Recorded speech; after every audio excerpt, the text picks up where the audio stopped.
अंग्रेजों ने नहीं, बनारसी राजा के परिवार ने कराई थी सारनाथ की खुदाई। फिर से लिखा जाएगा इतिहास। भारत खुद को दुनिया के सामने बुद्ध की धरती के रूप में प्रस्तुत करता है। ऐसे में सारनाथ की ऐतिहासिक सच्चाई को सही स्वरूप में सामने लाना सांस्कृतिक धरोहर के संरक्षण की दिशा में भी अहम कदम माना जा रहा है।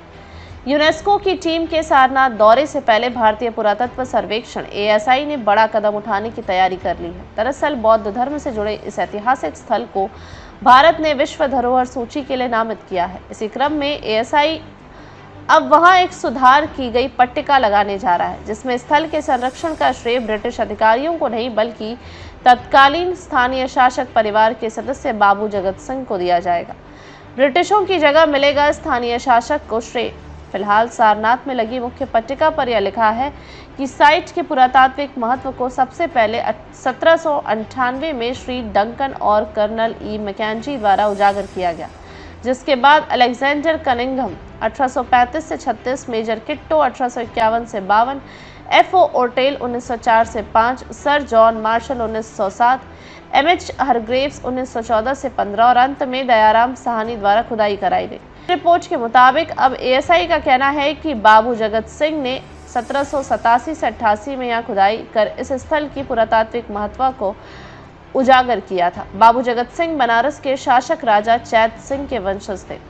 वंशजों की मांग पर हुआ सुधार। रिपोर्ट के मुताबिक जगत सिंह के वंशजों ने ASI को प्रस्ताव भेजकर पट्टिका में सुधार की मांग की थी।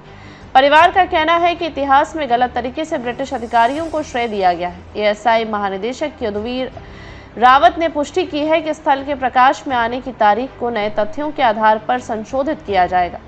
जगत सिंह के वंशज प्रदीप नारायण सिंह ने कहा कि उन्होंने ASI से सांस्कृतिक नोटिस बोर्ड पर भी संशोधन करने का अनुरोध किया है ताकि भ्रामक विवरण हटाया जा सके। पहले भी बदला था धर्मराज का स्तूप का पट्टिका। इससे पहले इसी साल ASI ने सारनाथ के धर्मराज का स्तूप पर लगी पट्टिका में भी बदलाव किया था। पुरानी पट्टिका में जगत सिंह को दीवान और स्तूप का विनाशक बताया गया था, लेकिन संशोधित पट्टिका में यह उल्लेख है कि यह ढांचा उनके कारण प्रकाश में आया और इसे कभी जगत सिंह स्तूप भी कहा जाता था। एक अधिकारी ने कहा 1861 में ASI की स्थापना और सारनाथ के संरक्षित स्मारक बनने तक न तो वैज्ञानिक शोध हुआ था और न ही दस्तावेजीकरण। इसलिए कई स्मारकों की पट्टिकाओं में ब्रिटिश अधिकारियों के व्यक्तिपरक आकलन हो सकते हैं। दशकों बाद यदि कुछ अलग पाया जाता है तो उसे सुधारा जा सकता है। खुदाई से जुड़े तथ्य और हालिया रिसर्च। ASI के सारनाथ संग्रहालय की सूची के अनुसार जगत सिंह ने अपने भवन निर्माण के लिए प्राचीन टीले से सामग्री निकालने का आदेश दिया था। इसी दौरान यहां से एक बौद्ध अवशेषों से युक्त पात्र मिला था, जिसका एक हिस्सा आज भी एशियाटिक सोसाइटी कोलकाता के पास संरक्षित है। इसके अलावा वर्ष 2013 से 14 में पुरातत्वविद BR मणि द्वारा कराई गई खुदाई में यह प्रमाण मिले कि बुद्ध और अशोक के बीच के लगभग 300 वर्षों में भी सारनाथ बौद्ध गतिविधियों का केंद्र बना रहा।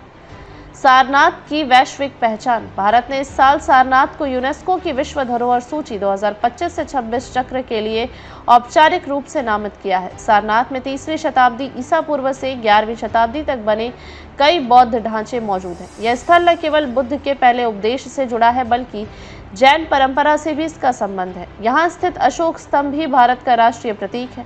बड़ी संख्या में जापान और दक्षिण एशिया से आने वाले पर्यटकों को देखते हुए यहाँ हिंदी और अंग्रेजी के अलावा जापानी भाषा में भी पट्टिकाएं लगाई गई हैं।